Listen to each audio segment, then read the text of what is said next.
காஞ்சிபுரம் வீரமாகாளியம்மன் ஆலயத்தில் 14ஆம் ஆண்டு விழாவில் சிறப்பு யாகசாலை பூஜைகளுடன் சங்காபிஷேகம் விமர்சையாக நடைபெற்றது.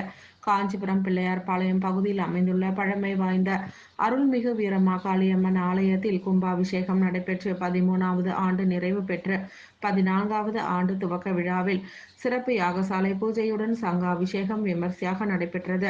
முன்னதாக யாகசாலை பூஜையில் 108 சங்கு வைத்து பூஜை செய்து கலச புறப்பாடு நடைபெற்று அம்பாளுக்கு கலசாபிஷேகம் மற்றும் சங்காபிஷேகம் நடைபெற்றது.